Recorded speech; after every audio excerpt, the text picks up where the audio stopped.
Good evening. See, he's up there waving at me saying, you're supposed to be up front. You're supposed to be up front. Today is really kind of a redo. Who was at my forum on Gauguin a few days ago? Okay, so a few of you guys. So for you, there's going to be a lot of repetitive information. I've added some things, and no two of my I have no clue what I'm ever going to say. So it always goes a little different way. But so for you guys, it's going to be better pictures than you had in Torshavn, but some of the same storyline. For those who weren't there, I really want to talk about a guy who I believe is meaningful to our understanding of life and understanding, more importantly, of art. And when we look at Gauguin, I try to have an arc, usually when I do a lecture, that I want you to think about something. And what I want you to kind of consider is, when does a cultural appreciation turn into cultural appropriation? In other words, when has someone gone too far? And a term that I hear in the Caribbean a bit is Columbusizing. Is that, you people from the U.S. and the U.K. have Columbusized our culture. And if we look at Gauguin, he goes to Tahiti and he is impacted in immense ways. It flows into his art and comes back to Europe. And much of what I was just talking to some folks over here, much of what we think about Tahiti is because he painted it. It wasn't one of those places that everyone went, oh, I've got to get me some Tahiti. But he paints about it, and he creates this exotic idea and this beauty that the Western world says we have to go experience that as well. So whether it's true or whether it's not true, he makes Tahiti exotic. And he leaves behind this cultural appreciation, cultural appropriation conflict. And we'll talk more about that. For those who don't know, he's a colorful guy. I mean, he's not just a creative genius, but he's incredibly colorful. So looking at that, because this was a forum, I've asked Matt for some liberty to have you guys actually talk. And for those who are watching in your cabin, I'm going to go off screen a little bit. So as I kind of look at this painting, what do you see? It's called Tahitian Mountains. All right. What do you see? A lot of color. How does it make you feel? Joy. And for those who were in the forum and have already kind of gone through this exercise, you can add or not. But where is the sun in this painting? I got to what? Behind us. Yeah, I mean, he intended that we would look at this painting and we would feel the sun on the mountains. We're not seeing it, but we're seeing the effect of the sun. What else do we see? Harvest. All right, so this is kind of a fall harvest scene. I'm not sure he intended that, but I like it. What do you see anything else besides mountains? You see a dog. Yeah, I mean, it took me forever to find that guy down there. But there is a little dog, and there is a guy walking, maybe with the harvest. Maybe he's coming from the market. But we have this idea of motion and joy and peace and all of these colors that may or may not be real. He has applied to the canvas to make us feel something. And I think that's really important is he's trying to make us feel. So this is again called Tahitian Mountains. It's 1891. It's not the first, but it is one of the first paintings that he does after arriving in Tahiti. So it's the same year that he arrived. Everything you guys said, there are exotic motifs and this idea of joy and peace. And he says, I'm coming to Tahiti because Europe, man, it is a cesspool. That Europe has degraded itself so far that they are morally bankrupt. So I'm going to Tahiti. I'm going to get away from you guys. I am going to go to a place that is primitive and relaxed and real. And I'm going to be somewhere that doesn't have this jaded idea of Europe. And so that's what he says. Now, if you're from Europe, you're looking at him saying, man, he is running away because he is morally bankrupt. And so there's kind of this transference that he does, that he may be morally bankrupt, and yet he looks at others and does the same. And I think we do that with paintings, that we sometimes reflect ourselves in the paintings that we see. Now, as you said, joy and peace. We just came from Tahiti. Does this look like Tahiti? How many say yes? How many say no? All right, the no's have it. I should say, for those who said no, why no? Red mountains. We don't have red mountains. All right, what else? No people. Yeah, there are people everywhere. What else? More than one mountain. Different perspective. Yeah, I mean, and keeping in mind, this is 130 years ago. So there probably are a few more people, but it was crowded even then. Definitely there are more mountains.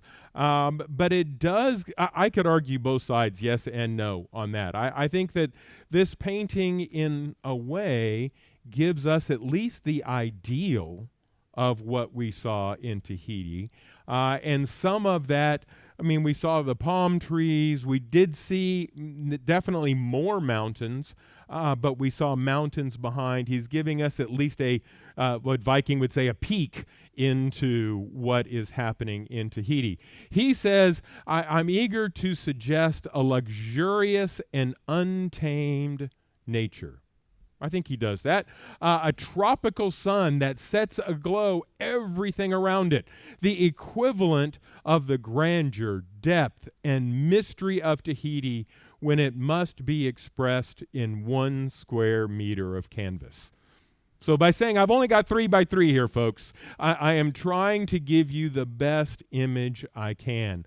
And that's what came back to Europe, is they said, wow, this is untamed, it's natural, it's raw, it's exotic. I want to go to Tahiti. So, and I'm jumping way ahead and to then kind of jump back, or what we would call backtrack and overlap a little bit, to say this is where we're headed. We're headed to that Tahiti landscape. But to do that, I want to talk a bit about who he is and when he comes. We talked about Matisse, keeping in mind that while Matisse is born a little after this, he paints much after this. He's 30 years in the future. So when we go to Gauguin, we're actually backing up into the artistic movement. So I want to talk about that. I want to talk a little bit in this first part about what does it mean, the Romanticism, the Realism, the Impressionism, the Post-Impressionism, kind of give us at least a palette by which we can judge his art. Then why did he move to Tahiti? How did that happen? Dive in a little bit to some of his artwork. And now that we have a much bigger screen to do that on, you can get a chance to really feel his art. And then ultimately looking at some of his controversies and legacies. So he's born, his mom is here on the right. She is Peruvian. And so he's born in Paris, France, however, in 1948. If you think about what's going on, sorry, 1848. If you think of, I had you nervous, didn't I? 1848, what's going on during that year? What? Revolution. Yeah, I mean, when I began to look at it, I mean, everybody knows that France is going through a revolution, but Russia's going through a revolution. It all starts, in fact, in Italy that goes through a revolution. Denmark, Norway, 50 different countries actually in 1848 and 1849 have a populist revolution of the middle class. I mean, that's just all of Europe is beginning to be unstabilized. So he's born into this idea of a populist change that's taking place. And I would argue that not only he, but many of the other artists of this time are impacted by that. They want change. They want to do something different. So these 1840s, 50s, 60s, 70s are all part of that movement of populism being expressed in new artistic styles. Now, not enough time to go into the details. I could do a whole lecture on his family. His grandmother was the illegitimate daughter of a Don in Peru. This really wealthy guy, she is the illegitimate daughter. She is cast aside. She goes to Europe with a little bit of money that he said to basically leave. She grows up. She comes back in order to present herself to the family saying, I deserve some of this money. And he doesn't give her anything, but she's really a feisty figure. And she writes a travel book, which is big at the time, on her travels from France over to Peru and back. And she actually makes enough money to sustain herself on the sale of this book. So she's got cool ideas. She comes back and has Gauguin's mother and father. His father is a journalist, a writer, not very good, but a writer nonetheless, part of this middle class looking for a new way. They say, hey, we're going to go to Peru. We're going to do what Gauguin's grandmother did. We're going to go write a travel book of our experiences back to Peru. However, the father has a heart attack and dies on the boat. Not a great way to start a story. So Gauguin is 2 years old, and his father has died, and his mom is now back in Peru. They stay in Peru for a few years, and then by 10 years old, Gauguin goes back to Paris and starts his schooling. So we have this turmoil. He's cross-cultural. He is living in Peru. He's living in France. And we have cross-culturalism and kind of this modernism of middle-class revolt sweeping across Europe as he's young. So he goes he goes to Peru, he comes back, he starts school, and ultimately in the 1870s, he begins working as a stockbroker. And anybody in the financial services industry when they were working? Nobody wants to fess up to that. All right. So I actually had a electronic day trading company back in the 90s. And one of the things that we always remarked on is that you're making money off of nothing. The only way you make money is you take a piece of paper and you sell that piece of paper a few minutes later for more than you bought it. And what did that generate of value? Nothing but money. I mean, it's what he would call morally bankrupt. I mean, it's and I don't mean it that harshly, but it's you're not digging dirt, and you're not building houses, and you're not educating the youth. I mean, that morally it doesn't have a lot of uplifting cool to it. Financially, it's great, and he did really well from the 1870s into the 1880s. But when he gets into the 1880s, we have a bubble and a crash, which seems to always happen every 15 or 20 years, and he goes bankrupt. So he then moves, and when this picture is done, to Denmark. He decides to open up a business in Denmark, and they say, dude, you don't speak the language, you're French. And he doesn't do well. That also fails, and he comes back. But during this entire time, his mother had pulled him aside and just instilled this love of art in him. So after making money in stocks, not making money in another entrepreneurial venture, he comes back and he's really self-trained. We talked about Matisse and how Matisse went to the best art school in the country and learned from masters. Gauguin just kind of doodles on the side. And he's now in his mid-30s, and he's trying to find himself, but he says, I want to be an artist. Now, at that time, if you want to be an artist, you're a realist. That we've moved from romanticism into realism. If you look at this realism painting, well, I guess I've given you the answer. I'm not going to ask. All right, so what do you see? Well, we see ordinary modern life. No. So when you look at it, if you do see realism, you are seeing ordinary modern life. You're seeing just a peasant out working in the field. You're seeing a palette that is earthy. It's those earth tones of green and brown and beige. You're not seeing vibrant colors. You're seeing earthy colors. It's subdued. Do you see emotion?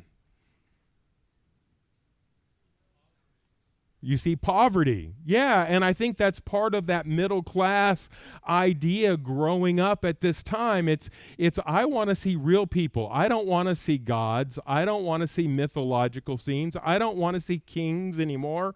I want to see what we look like. When you look at the brush strokes of this, I mean, I would challenge you to find a paintbrush. This looks like a photo.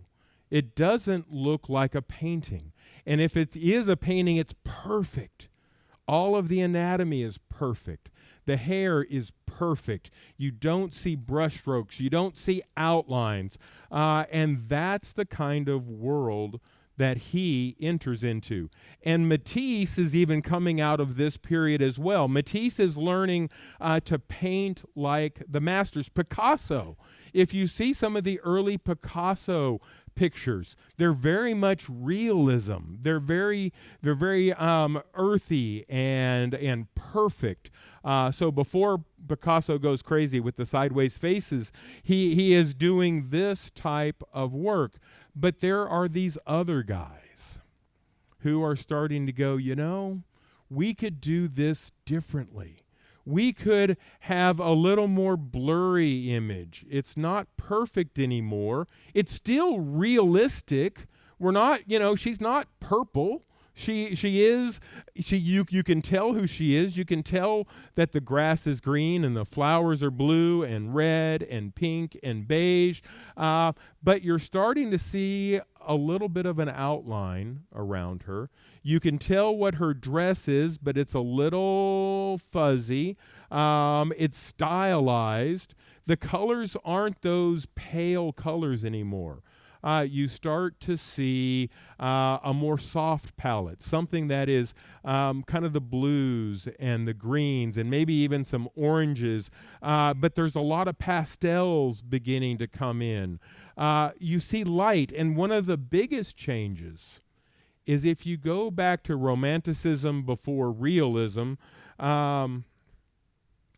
instead of being in an art studio and imagining a perfect time of day, Now the artist is saying, I want to go outside. I want to be in situ. I want to paint, and I want to look at the shadows as the sky begins to change. And it may not be that golden hour, but I want to look at what it is in real life, and I want to paint in the outdoors. And that's one of the biggest shifts, is we're now painting outside. At least we're doing our sketch outside. And as I mentioned in the forum, they wear the badge of impressionist as a badge of honor. It's intended as an absolute slight, because those who were in control said, no, realism is what we do. Romanticism maybe, but realism. We want you to paint exactly what it looks like. This is nothing more than an impression. It's a sketch. It's something that you might do outside and then come back inside and make perfect. But this is a sketch of real life, an impression of an art piece. And they say, yeah, I'm an impressionist, dude. That's who I am. And they begin to love it. But it takes the impressionists a long time to be able to gain notoriety. So let's see what Vikings say. Oh, no, we're not. We'll see in a minute. Just hold on. So here we have Gauguin, and these are some of his first. Keeping in mind, in the early 1880s, he says, I am going to be an artist. If you look at these paintings, would you say he's a realist or an impressionist? How many say impressionist? How many say he's a realist? All right, mostly impressionist. I would agree. I mean, you can start to see brushstrokes. They're not, the Van Gogh broad brushstrokes, but we begin to see little brushstrokes that aren't perfect. It's not quite in focus. How about the emotion of these ladies? What are they thinking?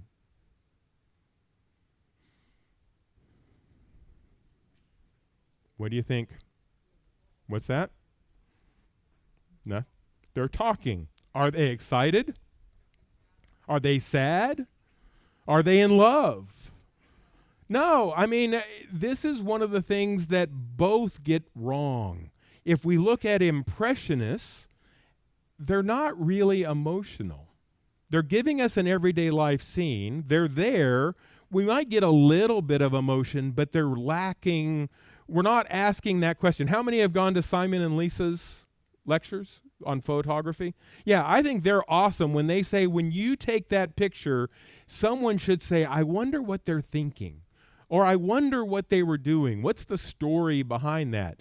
You don't necessarily look at this and go, what's the story behind that? It's just an everyday life scene. And that's what the Impressionists did, and that's what the Realists did before them. Same here. I mean, we have a beautiful day. Sky is blue, it's partly cloudy. We've got some great ships. Somebody is out there playing in the water. We've got some folks here who are sitting, but I mean, we might ask, why are they knitting on the beach? I mean, we might, but we would probably just accept that as what they did. I mean, here, and this one is, provocative, clearly, but what is she doing? She's naked sewing a dress. I mean, I haven't done it, but I'm sure that it's an everyday deal. And so while she's definitely nude, and that gets your eyes thinking a little, but it's just an everyday scene. I mean, you don't think you might go, all right, why is there musical instrument? Is that a loon? What is it? Mandolin. Why is there a mandolin behind her? And what does that say about her nationality? Maybe, but it's a balanced picture that just is everyday life. She's sewing. She just happens to be nude. Here, again, if we go down, we just see everyday life. I mean, someone's got a fire going. That's kind of cool. But it's just what the scene shows. So he leaves his stockbroker job. He desires for creative freedom. He's dissatisfied, and incredibly quickly, not like Matisse, who went to school for years, he just starts doing this. which is pretty amazing that he's this good without formal training. So let's see what Viking says. With their intense hues and visible brushstrokes, Impressionist paintings today are beloved around the world.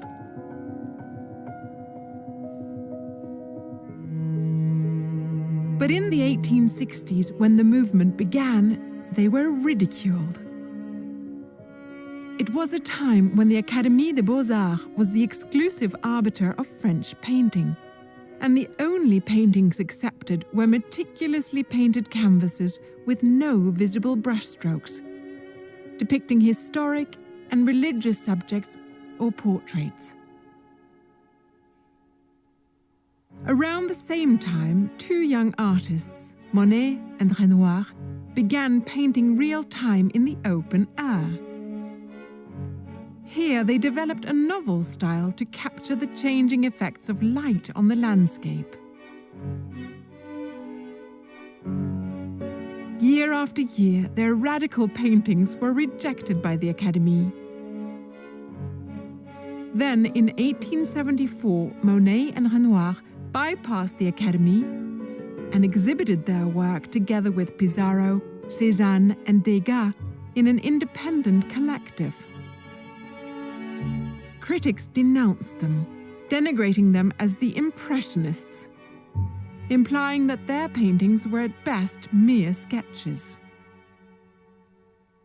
Though meant to disparage, the term instead gained favor with the public, who began to see Impressionist art as a sign of change and progress. From that first exhibit, the Impressionists went on to show their work 8 more times over the next 12 years, gaining support from the public and even eventually the Académie.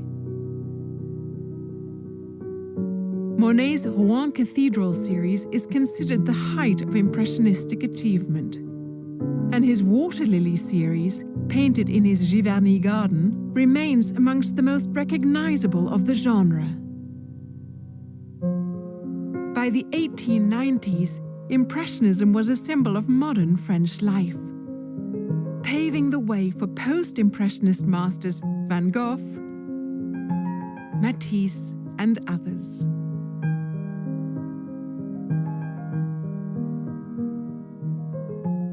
When you're in France, bring Impressionism to life by tracing Monet's footsteps in Rouen and strolling his beautiful Giverny gardens. Exploring Paris's Musée d'Orsay, one of the world's most important collections of Impressionist paintings. Or discover Impressionism's legacy in the Provençal city of Arles, forever immortalized by Van Gogh in his tortured, vivid, and hauntingly beautiful canvases.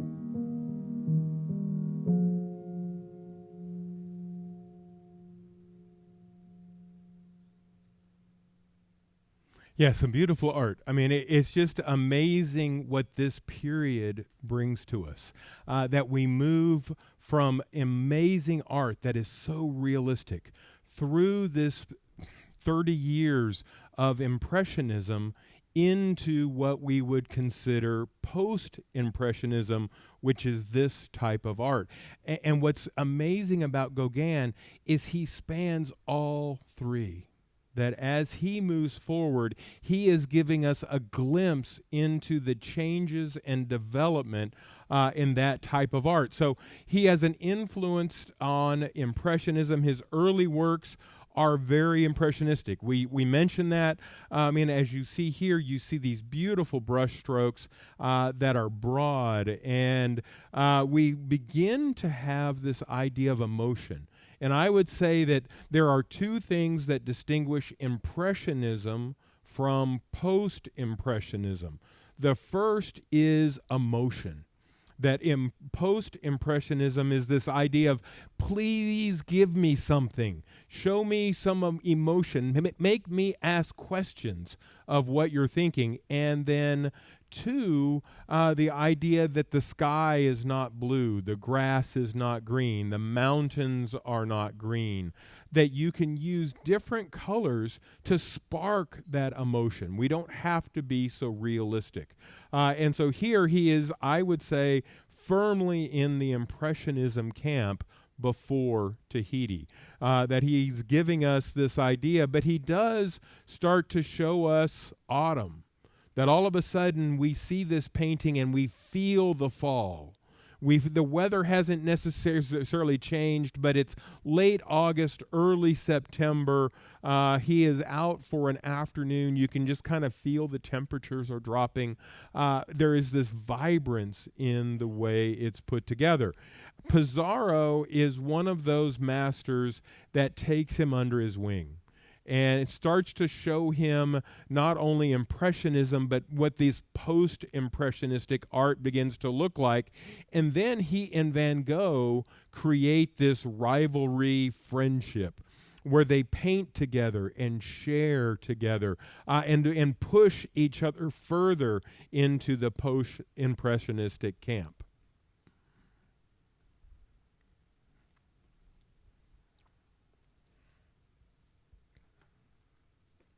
It was in Paris, where he stayed for about 2 years, that he got to know Gauguin, relatively towards the end.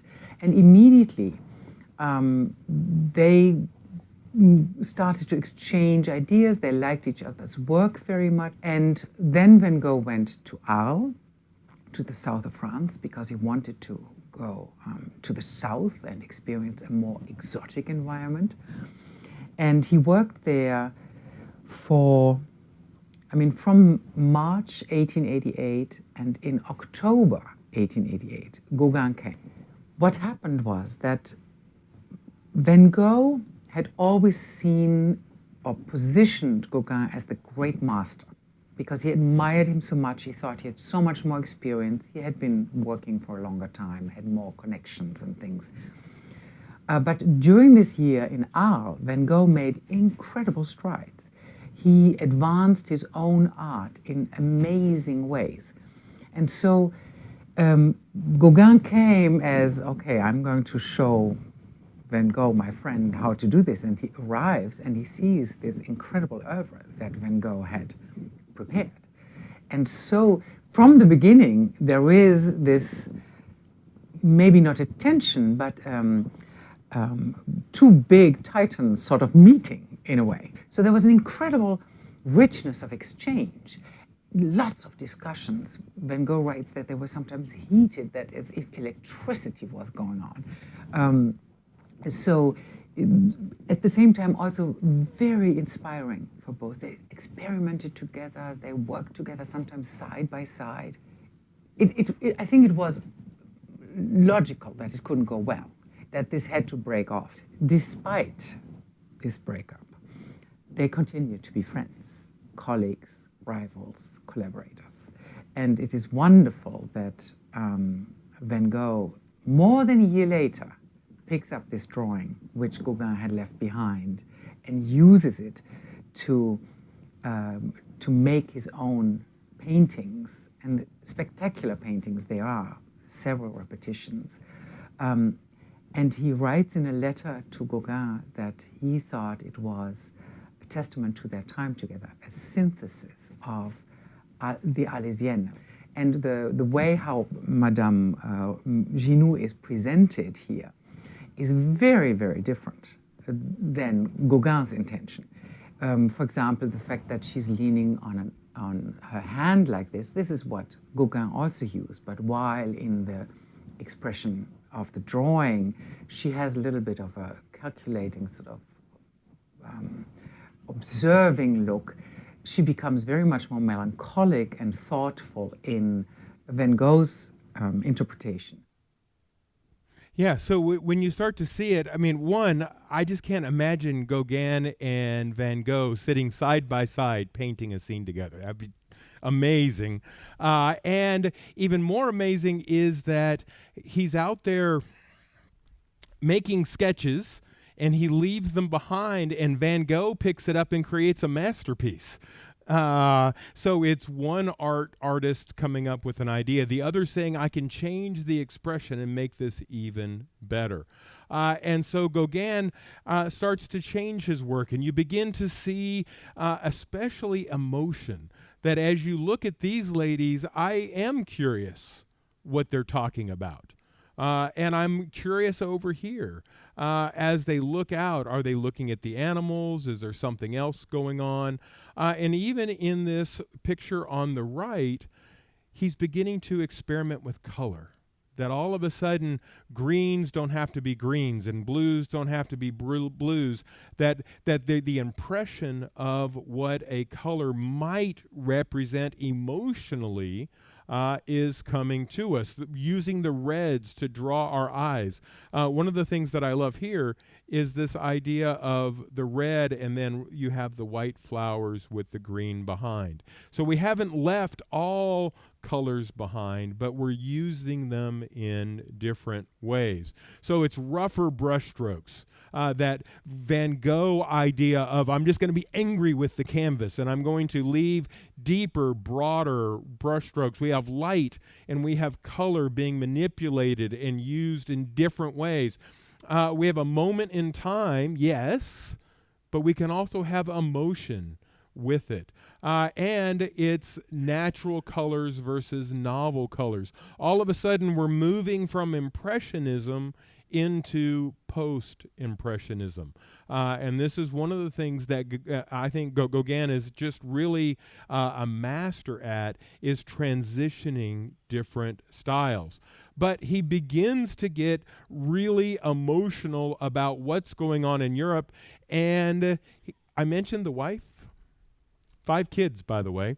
One day he wakes up and says, I've had a little bit of success. I have a little bit of money. Peace out. I'm heading to Tahiti. Does not take his wife, does not take his 5 kids. He abandons them all and leaves for Tahiti. It's kind of a midlife crisis. And he says, I'm looking for artistic freedom. I'm just too confined in France. I need to find something that is basic, that is primitive, where I can express myself in new ways. Tahiti's so-called primitivism called to him, to what he would have described as his inner savage. These wooden panels were his response. One is, be in love and you will be happy. The other, be mysterious. Themes that haunted the rest of his life. His interest in love and death, which is everywhere in his art. In Be in Love, You'll Be Happy, for instance. The old woman, the sort of tortured woman here, the fox, the Indian symbol of perversity, he says. She looks Polynesian. Yes. But he's not been there yet. No, exactly. This is 1889. It won't be 2 years before he ends up in Polynesia. In 1891, he arrived in Papeete, the capital of Tahiti.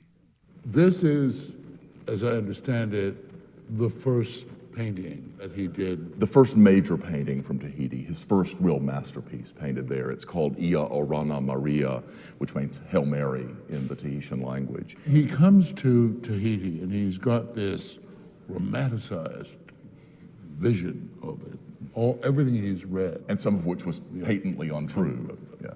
Paradise on Earth. Right. Captain Cook called it Paradise on Earth. He gets there and he's absolutely rendered senseless by how awful it is. Absolutely. Finds himself not in this Eden, but instead in a little colonial town with far too many administrators, missionaries. So he goes out to the countryside and invents his untamed paradise. Sun-soaked landscapes and young, naked, voluptuous women. Yeah, so he goes there and by the way, I love Sunday Morning. Does anybody else like Sunday Morning? What an incredible TV show. I watch it every week, and in most of my lectures, I go, how did they talk about this? But does his art, well, let me start with, it's intriguing to me that he's painting Tahiti 2 years before he gets there. He's doing wood carvings of Tahiti 2 years before he gets there. And it's this fantasy. I mean, how many of us 6 months ago were going, oh man, we're going to be in Bora Bora. I know what that's going to look like. And I'm thinking about excursions, and I got a spreadsheet. I'm going, and that's what he's doing, is he's saying, I'm going to break away, and this is what I expect. And he's even starting to paint it. This is another one of his first works. When he gets here, he's seeing this rural idea. And he initially writes, the beauty of the scenery, the splendor of the colors, the rich and vibrant forms of everything around me, all of this made me forget my troubles. How cool that I'm going there and I'm at peace. I'm fine now. I mean, did any of us feel that way? A couple of you. I mean, I know it was crowded, but it's this idea of I am going to go and it's going to be great. But then he writes, the natives have become accustomed to the influence of the Europeans who have brought their vices and their civilization, and it is a sad thing to see. How many saw that? Yeah, so I mean, both are true. It is a way that we can break away, but it's also crowded. It's not the form that matters, but the idea.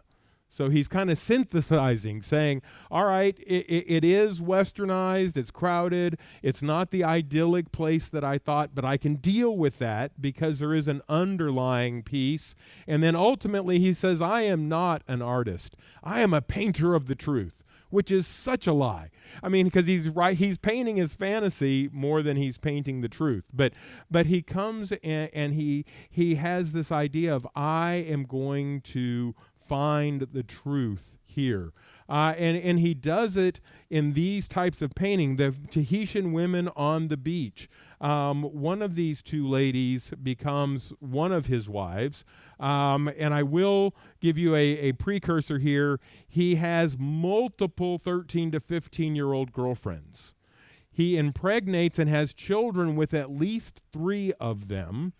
And as soon as they have children, he abandons them and their children.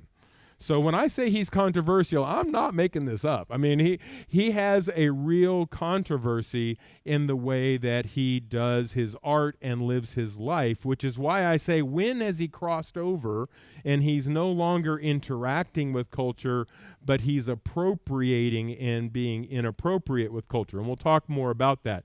But he wants to return to nature. He's viewing it as a source of inspiration and truth. And if you think about a lot of the gowns we saw, I think I saw that design on a couple of the ladies that were walking around. So even 100 years later, we're seeing similar clothing. He wants authenticity, and a lot of this is spiritual. The spiritual idea really comes into his art, and he starts to bring bold colors and bold strokes to it. So if we look at some of his works, here are a couple. Any thoughts quickly on these ladies? 2 women. What do we have? Quanapi. Yes, and I heard something over here. I think it's dark. I mean, all of a sudden, we're not seeing light in the eyes.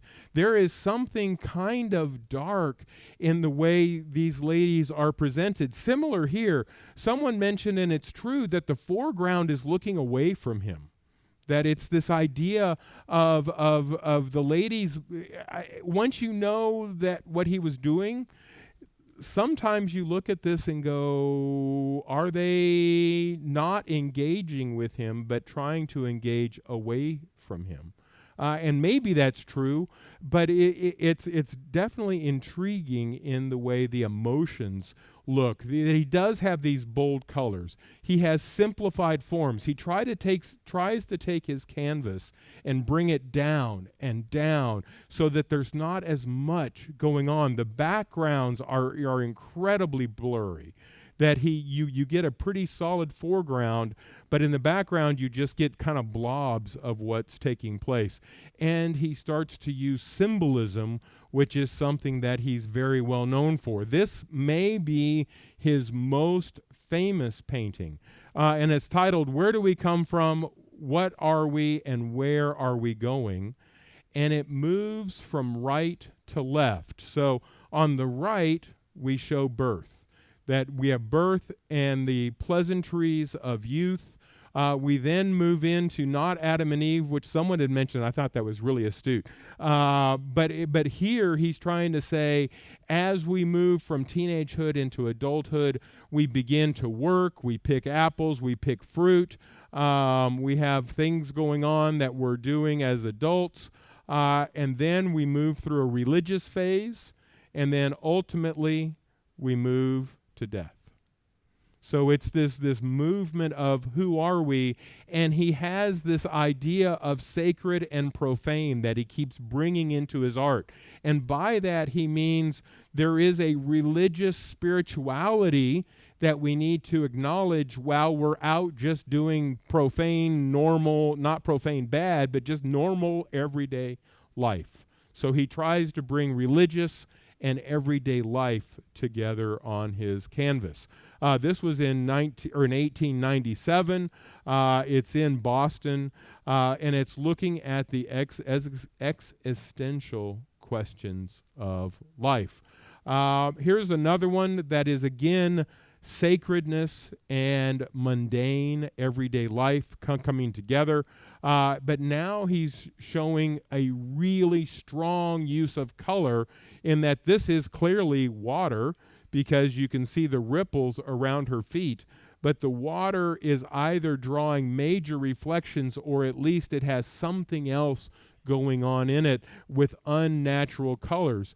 Right in the middle, I think you see her first, at least I do, and then I look up and see the gods that come after it. And I think Patrick, as you look at Polynesian religion, would have a lot to say on how you have both this natural nudity combined with the religiosity taking place in the background. And they're doing offerings here on the left as well. So they're bringing offerings, they're playing music, they have the gods, but they also have somebody who is seemingly just relaxing by the water at the same time. Here is another one of his masterpieces. I find this both disturbing and interesting all at the same time. This is one of the women who they would call wife, that he has a child with, laying on a bed, but it's called The Spirit of the Dead Watching. And while you look at her, and then the second thing I see is this bottom, but when you look up to the left, you have the spirit of the dead watching. And then you have this question, is the spirit of the dead coming to take her? Is it tormenting her? And most likely it was the idea that ancestor worship and ancestor appreciation, that your ancestors are there watching over her. So as you see her here, it's possible that there's some emotion. It almost looks like tears, like she is sad, and yet her ancestor is taking care of her and lifting her up and moving her forward. So when I first saw this, I was kind of troubled by it, but then when I began to really look at it and think about it, I think this painting has a lot to offer. And this was really soon. It was only a year after he arrived. We have other ones where like three women, and we find with these artists, especially the post-impressionists like Matisse, three seems to be a number that they move forward in the art. This one is in the Met, and it has this idea of three women who are bathing, and they're definitely looking at something and trying to move forward. He did leave a note with this one. So when he sold it, he left a note that said, "To the unknown collector of my work, greetings, that he may excuse the barbarity of this little picture. The state of my soul is probably the cause." I recommend a modest frame, and if possible, one with glass, so that while it ages, it can retain its freshness. Really cool. I mean, the way that he puts this together, and even though he is using some post-impressionistic style, he is still trying to bring us into what is taking place. We still have that mythology and spirituality at the same time. So here, looking at this painting. His mistress, his muse, a girl named Tehemana. She is Eve in his imaginary Garden of Eden. This is his last portrait of Tehemana. Is there some kind of irony going on here, seeing this beautiful young Tahitian woman with this drab Western dress? Absolutely. I think he deliberately puts her in this European dress, and then against this background, it is completely the South Seas. And he entitles the picture, The Ancestors of Tehemana, to talk about that heritage that is lost to her, but he tries to give back to her. He may have been this lascivious, dirty old man, but there's just a lot of love in that. There's a lot of love and admiration, absolutely. In 1893, he returned to Paris with about 60 paintings and sculptures and the belief that once seen, the name Gauguin would be carved into the Pantheon, along with Van Gogh and Pissarro. The critics hated his work. He pressed on, opened a studio in Paris, and produced his most important sculpture, the menacing Oviri, meaning savage.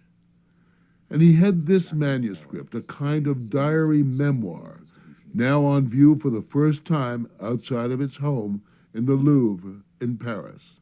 His journal of his time, he calls Noa Noa, which means fragrant in Tahitian. And it's meant to explain his Tahitian experience.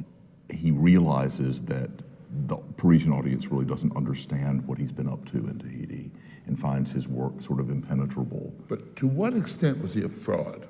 Well, he certainly is an artist who makes a myth about himself, but I think he wanted that experience to be understood by people, and he wanted it specifically to be understood in European terms. Yeah, so as you look at it, he comes back to Paris, he stays a short time, he then moves back to the islands where he stays till his death. And he creates a cabin, and above it he writes that to love is to be happy and stay mysterious. I think two things that we can live by as well. And yet there is this ongoing question. Did he go too far? Was he immoral in the way he operated his life? And does that somehow impact his art? And that's a question for you guys to ponder at dinner tonight. That's your homework. But as I look at it, someone brought up afterwards, which is every culture has morality, but is it Tahitian morality that you can have sex at 13 and you can have sex at 15? Or is it not? By whose standard do we judge morality? And that's your second homework question for tonight. So with that, let me say thank you for learning a bit about Gauguin and exploring this time frame. Thank you so much. Have a great night.